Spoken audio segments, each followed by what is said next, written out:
It began with a whistle, low, drawn out, and almost human. Jacob heard it drifting through the dry stalks just past midnight, a sound too steady to be the wind, too close to be safe.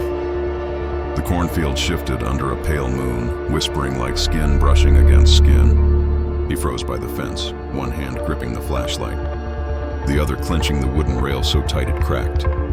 Then the whistle came again. From deeper in the field this time, 3 short notes, a pause, then one long one.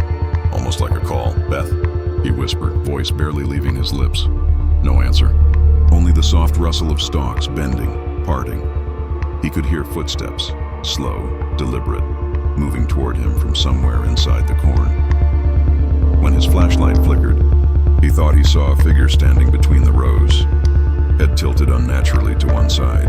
But before the light died completely, it smiled, a slit too wide for a mouth.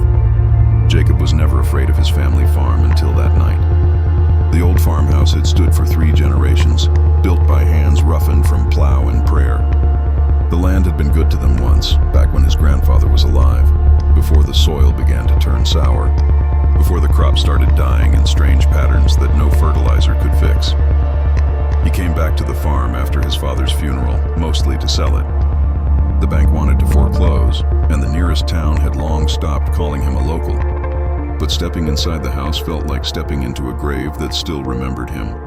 Every board creaked differently, like the house was speaking in sighs. Dust swirled in the air, thick as memory. His father's boots still sat by the door, crusted with dry mud that hadn't been washed in years. The locals used to talk about the whistling cornfield. Kids dared each other to go out after dark and listen. They said the sound wasn't the wind, it was the voice of the harvest. The story went that Jacob's grandfather made a deal with something buried deep beneath the soil, trade blood for bounty. Each generation owed a payment. Jacob never believed it, until the night the corn started singing again. At dusk he'd heard a faint tune as he repaired a broken fence. He'd ignored it, until it began to mimic his own humming. That's when the silence afterward felt wrong. Like the field was holding its breath, waiting for him to answer. He didn't. And that's when the first light went out inside the house. Over the next few nights, things grew stranger. The scarecrow, a rotted husk with burlap for skin, kept changing positions. One morning its arms were down. The next, they were outstretched, as if reaching for something. Once Jacob found it facing the house, then came the footprints. Bare, small, and sunk deep into the mud, circling the porch, but never leading away. Jacob began recording the nights with his phone. The first recordings caught only static and the whistle, but on the third night, a second sound appeared. His own voice whispering, "Come see the roots." He hadn't said that. Sleep left him. He'd wake to tapping at the window, or the smell of dirt filling the hall. Once he found his father's boots on the stairs, dripping with fresh mud. He visited old Mr. Caldwell, the neighbor down the road, the only one who still stayed around. The man's eyes were milky, his voice a trembling rasp. "You should have burned it after your father passed," Caldwell muttered. "It's hungry again. What is?" Jacob asked. Caldwell looked toward the field. "Whatever your granddad fed." That night Jacob went out with a shovel and a lantern. He walked between the stalks until the field felt endless. The air grew colder, heavier. He dug where the corn grew tallest and found something beneath the soil, a jawbone, still wet with earth, and a small wooden whistle carved with initials, J.H., his grandfather's initials. The ground beneath him began to hum, not loudly, more like a breath moving through veins of soil. Cornstalks swayed without wind. Then the whistling started again. All around him this time, overlapping tones, like dozens of unseen mouths calling to him. He stumbled back toward the house, but the rouse twisted, turned, shifted. The field was moving. The lantern light sputtered and every direction looked the same. "Stop," he shouted. "Who's there?" A voice answered, his father's. "Jacob, it's your turn." He turned and saw the silhouette standing in the rows. The same tilt of head, the same smile. But where eyes should have been were dark, empty hollows, leaking soil. Jacob ran. The ground buckled under his feet, soft as flesh. He fell, and his hand plunged into something pulsing. Roots, thick vein-like cords winding upward, clutching his wrist. He screamed as the corn bent toward him, their leaves whispering in time with the whistle. "You'll feed it. his father's voice said again, now inside his head. Like we all did, the roots dragged him down. His lantern shattered, plunging everything into blackness, except for the faint glow from the soil below. And from that glow came the sound of his own whistling. Perfect. Steady, endless. A week later, the Caldwell farmhand found the house empty. Dinner still sat on the stove, long cold. The field was lush again, greener than it had been in years. The scarecrow stood at the edge, its burlap face newly stitched, with eyes made of smooth, polished bone. When the wind blew, the field whistled, and if you listened closely between the notes, you could almost hear a man's voice whispering from the rows, "Don't stop the song." The first apple fell at midnight. It hit the porch rail with a dull thud, too heavy, too wet. Clara opened her eyes in the dark, heart hammering. The wind outside was still, the air thick and unmoving. Yet she could hear the apples dropping one by one, soft, rhythmic, deliberate. Then, after the third thud, came a knock. 3 raps against the wooden door, slow, hollow, like someone tapping from inside the walls. Clara sat up. "Dad?" No answer. Only the faint drip of water somewhere beneath the floorboards. She stepped barefoot onto the cold boards and saw something seeping from under the front door. A thin trickle of water, dark, almost black, smelling faintly of rust. When she opened the door, the yard was empty. Only the apple trees stood under the pale light of the moon, their branches bare, and in the middle of the orchard, the old stone well had its lid open. The well had been sealed since 1947. Her grandfather used to say it was bad water, poisoned, cursed, or both. After his death, Clara's father poured concrete over the opening and planted apple trees around it to hide the scar in the earth. Now, 30 years later, the farm was dying. The apples came out bruised and worm-eaten, the soil dry and bitter. Clara came back to help her father after he fell ill, to tend the orchard, keep the books, and maybe save what little remained. Her father had grown strange. He'd sit by the window at dusk, whispering to the trees. Sometimes she'd hear him murmuring a name under his breath. Eleanor. When she asked who that was, he'd say, "The first one to drink." She thought it was fever talk, until the night she found him standing barefoot by the well, the concrete lid shattered, his hands black with dirt. "Dad, what are you doing?" She'd cried. "She's thirsty," he whispered. Days later, her father wouldn't wake. He lay in bed, skin pale and damp, eyes half open as though still dreaming. When she pressed her ear to his chest, she swore she could hear the faint sound of water moving. Then came the knocking again. From beneath the floor, the sound followed her, through the hall, under the kitchen tiles, along the old pipes. She turned off every faucet, but the dripping never stopped. At dusk, she went outside. The orchard was heavy with fruit, every tree thick with dark, glistening apples that hadn't been there the day before. They smelled sweet, but when she cut one open, the flesh inside was gray, and in the heart of the fruit, water, still dripping. She tried to burn the trees that night, but the matches went out as soon as they touched the bark. The air grew wet, suffocating, like breathing inside a drowned room. A voice came from the well then, soft, almost pleading. "Help me, Clara." It was her father's voice, but when she looked inside, what she saw wasn't him. It was a woman's face floating just beneath the surface, eyes open, hair swaying like weeds. The next morning, Clara found her father's bed empty. Wet footprints led out the door, down the path, and into the orchard. The well's lid was gone again. She ran toward it, calling his name, but the orchard had changed. The trees were closer now, pressing in on her. Their branches twisted toward the ground, heavy with apples that pulsed faintly like beating hearts. "Dad!" she screamed. A whisper answered from the leaves. "She's waiting." She reached the well. Water churned violently inside, though no wind stirred. The reflection that looked back at her wasn't her own. It was Eleanor's. Then the voice spoke again from beneath the water. "Drink." The surface broke. 2 pale hands shot out, gripping the edge, and a face emerged, her father's, mouth full of water and dirt. His eyes were black, his skin translucent. "Too late," he gurgled. "She's already in you." The orchard trembled. Roots burst through the soil, wrapping around Clara's ankles, dragging her toward the well. She clawed at the earth, screaming, but the water reached up, touching her face, filling her mouth. It was ice cold and alive, then silence. The trees stopped moving. The water calmed, and the well was sealed once more. A month later, a new family moved into the property. They said the orchard had started thriving again, the sweetest apples in the whole county. At night, the youngest daughter liked to play near the well. She said she could hear someone humming beneath the stones. "Who is it?" her mother asked once. The girl smiled. "The lady in the water.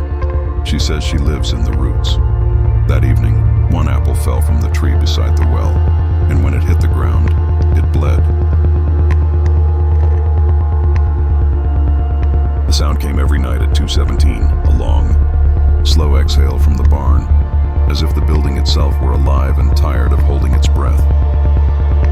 Leah would lie awake in her upstairs room, staring at the ceiling as dust drifted through the moonlight.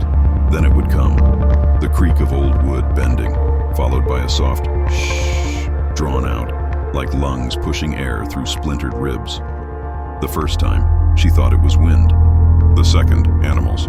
By the third, when she realized every other night was still and silent except for that hour, she stopped pretending. One night, she whispered, "If you can hear me." "Breathe again," the barn obeyed. Leah hadn't planned on inheriting her uncle's farm. She'd never liked it. The smell of hay mixed with mold, the walls that seemed to hum after dark. But after he died alone out there, she was the only one left to claim it. Everyone in town had a story about that place. They said her uncle talked to the walls, that he'd boarded up the loft because it was listening. The sheriff found him hanging from the rafters, eyes wide, mouth open, as if caught mid-scream. She moved in anyway. The city was expensive, her life was unraveling, and the farm at least was hers. The first week, she ignored the oddities. Doors half open, tools moved, the faint smell of sweat and iron near the barn. But by the seventh night, she noticed something impossible. Her breath fogged inside the house, though it was summer.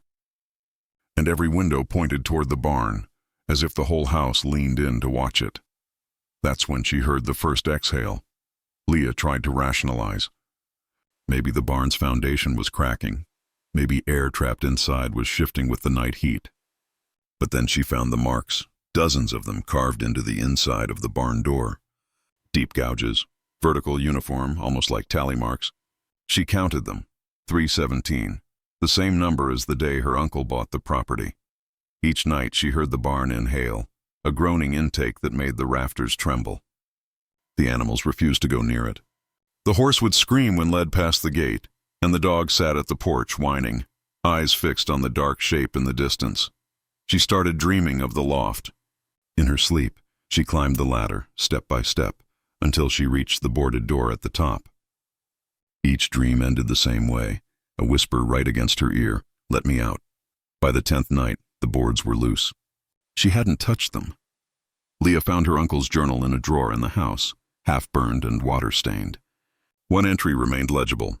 "It breathes when it's hungry. The boards keep it full. Never let it taste air again." She slammed the book shut, heart pounding. That night the barn exhaled again. Longer, deeper, closer, and then it whispered her name. Leah grabbed a flashlight and stormed into the barn. "Stop it," she shouted. "Whatever you are, stop!" The air inside was thick and damp, reeking of soil and decay. The flashlight beam wavered across hay bales, tools, ropes, and then she saw it. The loft door. The boards were half torn away, the nails bent outward, as if something had pushed from the inside. She climbed the ladder.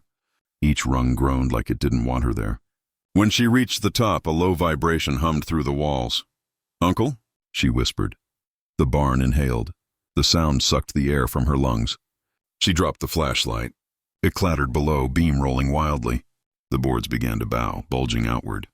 A wet, fleshy noise filled the dark, like meat tearing. Then came a single shuddering exhale. The boards burst open. Inside the loft wasn't hay. It was a cavity. Walls lined with pulsing veins of wood and rope. The rafters moved like ribs, and in the center hung something that looked almost human, but hollow. Skin stretched over air, chest rising and falling slowly, as if it were the barn's heart. It turned its head toward her. "Feed me," it said in her uncle's voice. She tried to scream, but the air was gone. The barn was breathing through her now, each inhale dragging her closer. each exhale filling her ears with whispers. The last thing she felt was the floorboards softening under her feet, opening like a mouth. 2 weeks later, the realtor who came to appraise the property noted that the barn was structurally sound but oddly warm inside. When she pressed her hand to one of the beams, it felt like skin, warm, slightly damp. She swore she heard something move in the loft. A soft sigh, then a faint whisper. Still hungry. The next morning, the barn door was shut tight again. Fresh boards nailed across the loft and carved into the inside beam. One more tally mark. By the time the sun set, the scarecrow had moved again. Mara froze halfway down the field, her boots sinking into the soft mud. It had been standing near the north fence that morning, its hat tilted crooked, arms stretched wide to the horizon. But now it was in the middle of the rows, facing her. Its shadow stretched long and thin across the dying corn. She blinked hard. Maybe the wind had blown it loose. Maybe her father had moved it before leaving. She told herself those things, though she knew no one had touched it in months. The hat twitched in the wind. Or maybe it nodded. And then she saw the crows sitting in the trees, not cawing, not moving, just watching. Hundreds of them, all facing the same direction. Toward her, Mara returned to her family's farm after her father's death, the fourth generation to live and likely the last. He died suddenly, a heart attack in the field, though the coroner noted his eyes were open and his face locked in terror. The neighbors had muttered about the sun, field. They said that ever since the drought, nothing grew right there. Plants wilted faster, animals avoided the rows, and tools rusted overnight. Her father had built the scarecrow years ago, a grotesque figure wrapped in burlap and stuffed with straw from their last good harvest.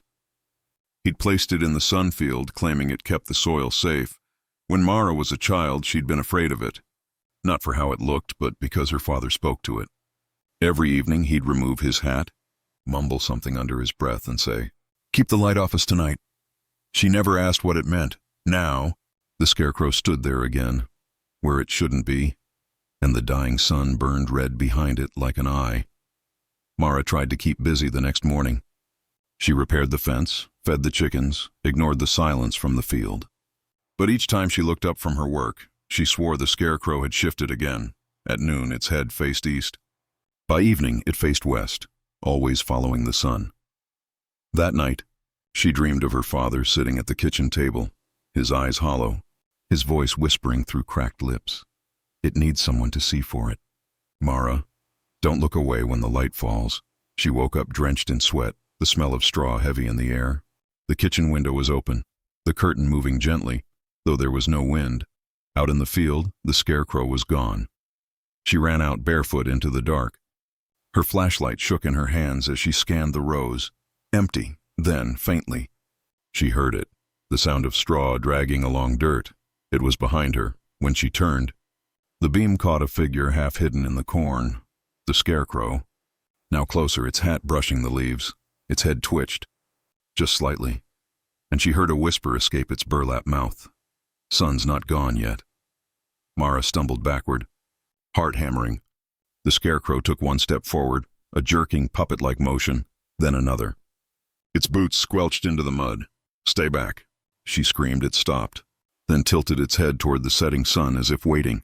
The sky turned blood orange. Shadows lengthened. She realized it was facing the sun, always facing it. When she looked away, it moved again. Every time her gaze broke, it took another step. The light was fading fast. Her father's voice echoed in her mind. "Don't look away when the light falls." She stood there, trembling, eyes burning, refusing to blink as the last sliver of sunlight dipped below the hills. Then, the world went dark. Something cold brushed her face. Straw fingers, rough and damp. "See for me," the scarecrow whispered. Her flashlight flickered once, then died. In that instant, she saw its face up close, the burlap peeling away, revealing a mouth sewn shut with wire, and beneath that, something alive pressing against the fabric. She ran for the house, slamming the door behind her. From outside, she heard the rustle of straw dragging through the dirt, then silence. She didn't sleep that night. Every few minutes, she checked the window. Each time, the scarecrow stood a little closer to the porch. By dawn, Mara was gone. The mailman found the front door open, coffee still steaming on the table. In the field, a new scarecrow stood beside the old one, smaller, dressed in a flannel shirt, its hat tilted crooked. Both figures faced east, toward the rising sun. When the light hit their faces, the wind picked up, carrying a faint whisper through the rows. Your turn to see. When the grain stopped whispering, Ethan knew something was wrong. He'd grown up around the sound. The soft hiss of kernels sliding, the rhythmic shuffle that meant everything was alive, moving. But that night, the silence felt like a held breath. Even the crickets outside had stopped. He climbed the ladder, flashlight in one hand, shovel in the other. The metal walls of the silo sweated in the humid dark. When he reached the top hatch, the smell hit him, sweet, wet, and faintly rotten. He pointed the light down. The grain wasn't flat. It pulsed, slow and uneven, like something breathing beneath the surface. Then a voice rose up from inside. Help me. Ethan ran his father's farm now, what was left of it. The debts were stacked higher than the grain piles, and the harvest hadn't been good in years. Still, he kept the silos clean, the machinery running, the routine alive. Routine was safe. Routine kept the ghosts quiet. His father had died in this very silo 15 years ago. Everyone called it an accident. He'd fallen in while unloading. But Ethan remembered the part no one mentioned, how the grain had kept moving for 3 days after, long after his father's body should have been still. The night the silence began, Ethan had been fixing a broken auger when he noticed the stillness. The silo door trembled slightly, though there was no wind. He tried to ignore it. But then the next morning, he found footprints in the dust circling the base, barefoot, deep and leading nowhere. And later, while unloading feed, he heard something shift inside, like a sigh. That's when he climbed up to look. For 2 days, Ethan stayed away from the silo. He told himself it was a trick of the air, maybe rodents, maybe settling grain. But at night, he couldn't sleep. He kept hearing his name whispered from the fields, soft, like the rustle of dry husks brushing together. The third night, the silence broke. It started with a faint rhythmic thump, then a dragging sound, like something clawing its way upward through the grain. He forced himself to look again. The flashlight beam cut through the dust. The grain shifted. A shape rose beneath it, human-sized, slow, pushing upward. The light flickered, and he saw fingers break through the surface, gray, coated in dust, twitching. He dropped the light and ran. When he returned the next morning, the hatch was shut tight. But the footprints were back, circling the base again. This time there were 2 sets. He called the sheriff, but they found nothing. Probably kids, they said. Or animals. That night his dog wouldn't go near the silo. It sat at the porch whining, ears back, eyes fixed on the structure. Then, just past midnight, Ethan heard humming. A tune he recognized, his father's favorite. He followed it to the silo door. The humming stopped. Then came a voice from inside. Still working late, boy? Ethan froze. The voice was calm, familiar. Dad. A long pause. Then, you left me here. The handle on the silo door twisted on its own. A low rumble shook the ground, dust falling from the rafters. Ethan stumbled back as the door creaked open, and the smell hit him, sharp and sweet and wrong. Grain spilled out slowly, like something breathing again after too long. And then came the shape. At first it looked like a man crawling from beneath the kernels, but the closer it came, the less it looked human. Its skin was cracked like dry corn husks, its eyes hollow pits. Each step left behind a trail of spilled grain that twitched, as if alive. Ethan, it rasped. We can feed the soil again. He ran for the tractor, but the air grew thick, choking. The grain poured faster now, flooding out, piling against his legs. It hissed like 1,000 voices whispering the same word. Stay. The figure moved closer, arms outstretched. Ethan swung his shovel, but the blade passed clean through, scattering kernels that writhed like insects. The last thing he saw before darkness took him was the creature's face pressing close, whispering through a mouth full of grain. Breathe it in. When the county workers arrived days later, they found the silo full to the brim again. The grain was dry, golden, and perfect, the best in years. but no one could explain the sound that came from inside when the wind blew through the vents, a slow, steady breathing. At the base of the silo, two sets of footprints sank into the dirt, one large, one small, both leading into the metal wall and then stopping. Eleanor was digging to make room for potatoes when her shovel struck something soft. It wasn't earth, not exactly. More like wet skin stretched over stone. The cellar had been there since her grandfather's time, a slanted wooden door buried half under the house. Nobody used it anymore. The boards were warped, and something always smelled sour down there. But the crops had failed 3 years straight, and she couldn't afford to waste storage space. She dug deeper, the lamplight flickering. The shovel scraped again, and this time the ground exhaled. A faint, warm breath rose up through the dirt. Then she heard it, a whisper that came from nowhere and everywhere. "Don't open it again." The farmhouse sat at the edge of Pine Hollow, a place where mist never lifted and the ground never truly froze. Eleanor had inherited it after her father's death, along with the debts, the silence, and the cellar she was told never to touch. The townsfolk spoke of that cellar the way they spoke of winter, with resignation and fear. Some said the land itself was cursed. Others claimed her family made it that way. Her grandfather, according to the whispers, hadn't died of old age. He'd rotted from the inside, buried with a rope of black roots coiled around his ribs. Eleanor never believed the stories. She was practical, not a child. The farm was falling apart, and she needed space to store what little she grew. So she ignored the warnings, cleared the brush, and opened the cellar door for the first time in 20 years. The hinges shrieked. The air that came out was warm, and faintly moving. Inside, the walls glistened. Roots crawled down from the ceiling like veins, pulsing with faint light. The deeper she stepped, the louder the heartbeat in her ears became, though she wasn't sure if it was hers. She found old shelves lined with jars. The glass was fogged, but she could see pale shapes floating inside, too long to be fruit, too curved to be bone. That's when she saw the hole. A narrow pit at the far end of the cellar, perfectly round, with something glistening at the bottom. She crouched, holding the lamp closer, and saw her reflection staring back, distorted by the black surface. It wasn't liquid. It was alive. When she reached out, the reflection smiled before she did. She stumbled back, dropping the lamp. It shattered, flame spilling across the dirt floor, and the cellar hissed. The roots retracted like muscles, curling away from the light. A low groan rumbled beneath her feet, shaking dust from the beams. Eleanor fled up the stairs, slamming the door behind her. She thought she heard something whispering her name as the light died below. The next morning, the cellar door was open. Eleanor stood on the porch, trembling. The boards were torn upward from the inside, nails bent and blackened. Beneath the house, something moved, slow, wet, deliberate. That night, the roots came up through the floor, thin at first, creeping between the cracks, wrapping around table legs, chairs, her ankles. When she hacked one away with a kitchen knife, black sap spurted from the cut, and the floorboards screamed. She ran outside, barefoot, the sound of splintering wood behind her. From the yard, she saw the house pulse, just once, like something breathing. Then her father's voice came from the cellar, calling softly, "Eleanor."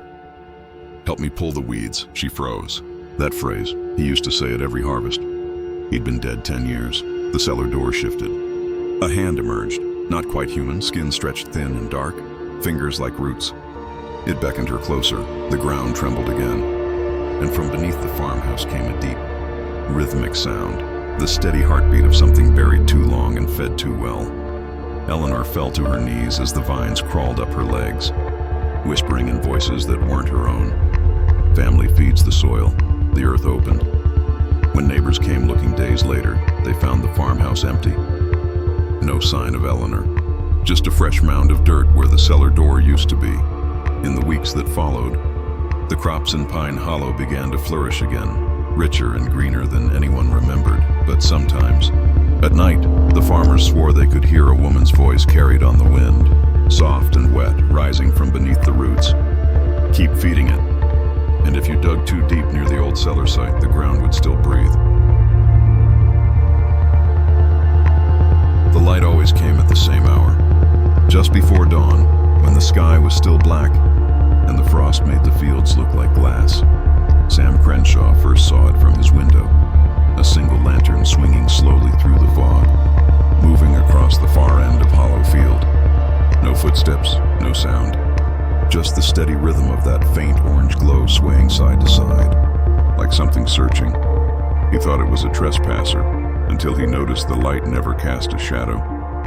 The next night it came closer, and the night after that. He swore he saw the shape of a man behind it, face hidden, coat torn, head tilted wrong. Hollow Field was the kind of place where fog never lifted, and secrets didn't stay buried. They just sank deeper into the soil. Sam had inherited the land from his uncle, who died out there one night with his lantern still burning beside him. Never light the field before dawn, the old man used to warn. It wakes him. Sam didn't believe in old country stories. He was a soldier once, saw too much to fear fairy tales. But since he came back from the war, sleep had been scarce and silence felt dangerous. The farm gave him something to fix. The first few weeks were quiet. Just the hum of insects, the creak of the windmill, and the low sigh of the corn at night. But then came the footprints, muddy, one after another, pressed into the soil though it hadn't rained in days. They started near the edge of the property and led toward the barn. He followed them one morning and found a lantern hung from the barn door handle, still burning. Inside, the air smelled like smoke and wet wool. A whisper moved through the dark, so soft he almost mistook it for wind. "You came back." He turned, but the voice was behind him again, closer now, breathing the words into his ear. The locals called it the Lantern Man, a farmhand who'd burned alive in the hollow fire 50 years ago. They said his light still wandered, looking for the one who left him to die. Sam laughed when he heard it.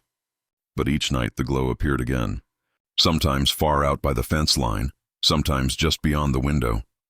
The old barn doors would rattle, and in the stillness he'd hear that rasping voice. "Don't leave me again." He tried everything, boarded up windows, burned sage, even slept with his rifle beside the bed. Yet every night the lantern returned. The rhythm of it became hypnotic, almost like a heartbeat. He began talking to it. "What do you want?" he whispered through the glass one night. The light stilled. Then faintly, "Your fire." That's when Sam noticed the frost on the window melting, though the air outside was below freezing. A heat pulsed through the floorboards, steady, deep, alive. He ran outside and saw it. The lantern light was no longer out in the field. It was inside the barn, glowing between the slats, painting everything with a red shimmer. The sound of breathing filled the air. Then came the footsteps, slow, wet, uneven. He burst into the barn, rifle raised. The lantern hung from a beam, swinging. Below it the dirt shimmered, black and slick, as if soaked in oil. "Show yourself!" Sam shouted. The light stilled. Then something stepped forward from behind the hay bales, a tall figure wrapped in charred fabric, its face nothing but a melted outline of bone and soot. "Fire keeps the dark warm," it whispered. Sam fired. The bullet passed through smoke and ash. The creature didn't move, just lifted the lantern higher. The glow brightened until it was blinding. Then the walls began to burn. The flames spread fast, devouring wood that should have been too wet to catch. Sam ran for the door, but it slammed shut, the latch twisting by itself. Behind him, the lantern man moved closer, dragging its feet through the fire as if the heat belonged to it. "Light for light," it said. "You left me cold." Sam's breath caught. He remembered his uncle's stories and the truth he'd never faced. How his uncle had once locked a drifter in the same barn, thinking he was a thief. The man had burned alive, clutching his lantern to the end. The figure raised its hand, and fire crawled up Sam's sleeves. "Now you burn for both of us." When dawn came, the barn was gone. Only the blackened frame remained, and beside it, a single lantern, still burning, though no wind touched it. They found Sam a week later, wandering the field with burns that refused to heal. He didn't speak anymore, just walked the fence line at night, lantern in hand, head tilted slightly to one side. Now the locals say there are 2 lights in Hollow Field, and if you see one moving through the fog before dawn, you'd better look away, because once you notice the second lantern behind it, it's already too late. The wheat was supposed to be dead by November, but when Thomas Hayward stepped outside that morning, he saw the field still moving. tall stalks swaying even though the wind had stopped hours ago.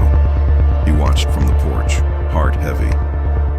The frost glittered silver in the weak dawn, yet the wheat looked alive, golden, supple, whispering. Then came the sound, a low rhythmic creak, like rope tightening around a beam. From deep within the field, something shifted. He took one step forward, and all the stalks turned toward him at once.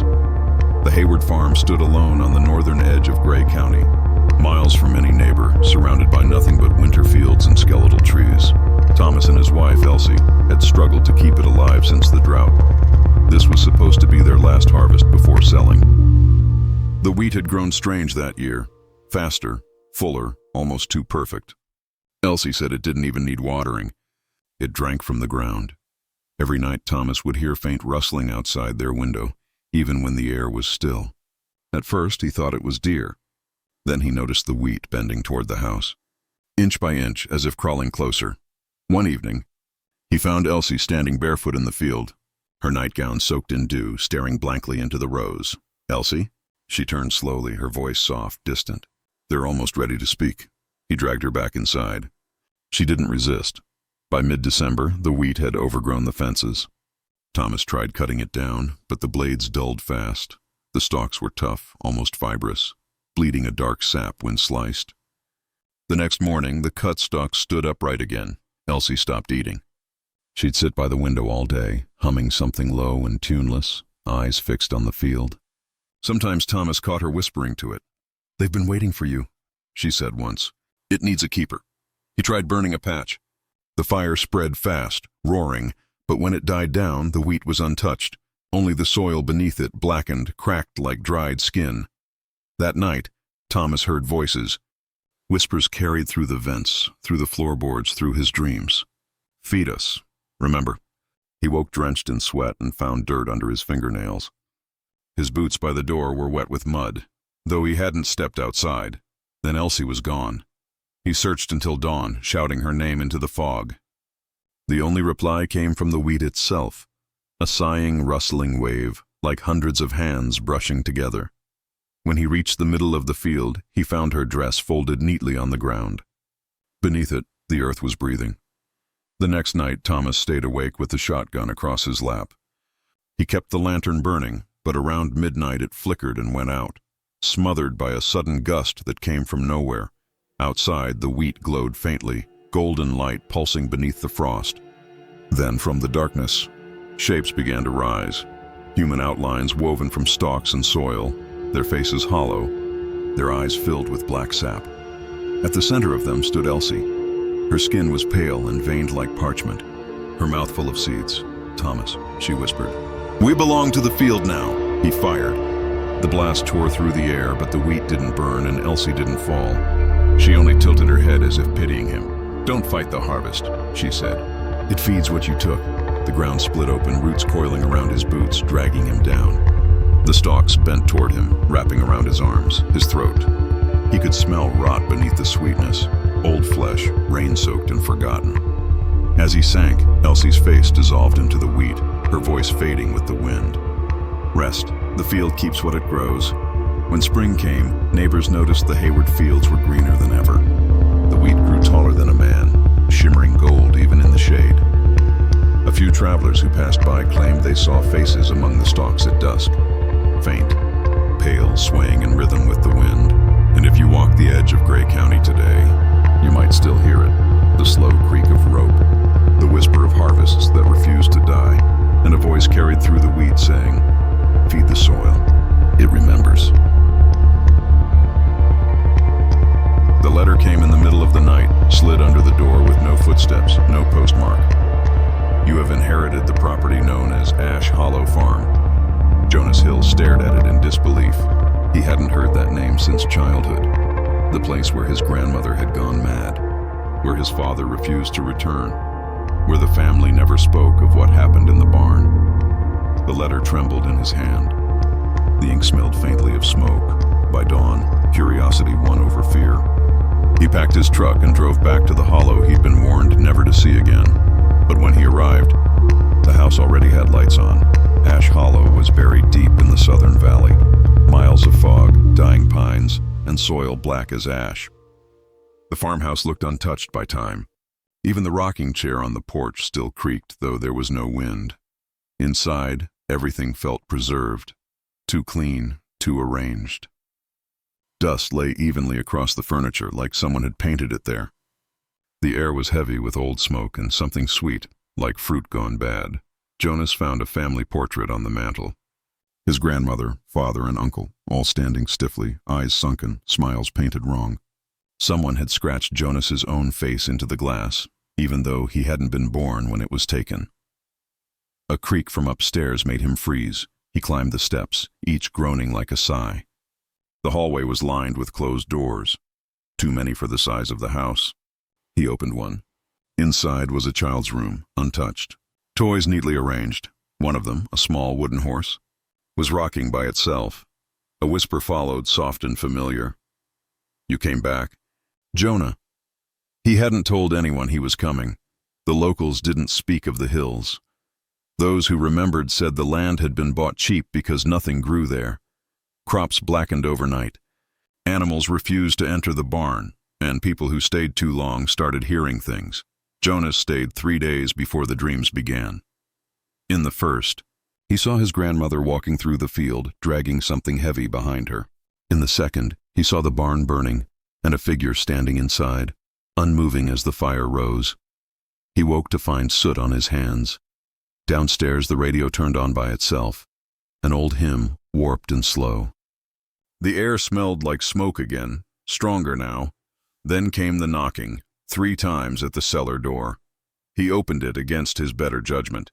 The steps descended into blackness, and from below came the faint sound of crying. "Grandma?" A voice answered, not hers. "It's your turn." The next evening, the fields caught fire. No wind, no spark, just spontaneous flames curling from the soil. Jonas ran out with a bucket, but the water boiled in his hands before it hit the ground. The air filled with whispers. Thousands of them. The house moaned as if alive, boards stretching, nails groaning through the flames. He saw them, figures walking from the field toward him, their faces burned smooth, each holding something in their hands. His grandmother was among them, her dress black and smoking. "You shouldn't have come back," she said gently. "We tried to bury it, but blood remembers." "What did you bury?" he shouted. Her smile didn't reach her eyes. "Your father's sin. The price for harvest." The ground split open. Beneath the soil were bones, dozens, maybe hundreds, blackened and fused into the roots of the crops. Jonas stumbled back as the spirits reached for him, whispering in one voice, "You are the last seed." The flames folded inward, swallowing the field whole. The last thing he heard was his own name burning through the air. A week later, a county deputy found Ash Hollow still smoldering. The house stood untouched, but everything around it was gone. No trees, no crops, just scorched earth stretching for miles. Inside, the furniture was covered in a new layer of soot. On the mantel, the family portrait had changed. Jonas now stood among them, his face blackened, eyes hollow. The land has remained abandoned ever since. But on clear nights, travelers say they see smoke rising from the valley and hear faint hymns drifting through the air. And if you follow them, you'll find a house still glowing faintly orange, waiting for its next heir. Nobody built the house. That's what the people of Briar Hollow said, and they were right. It wasn't there in spring. But by midsummer, a structure stood in the middle of the old Miller field. Gray wood, black windows, and a roofline that leaned like a broken neck. Each week it seemed taller. The stalks of corn bent away from it, the crows refused to land, and the wind never touched its walls. The sheriff rode out once to see who'd moved in. He never came back at night.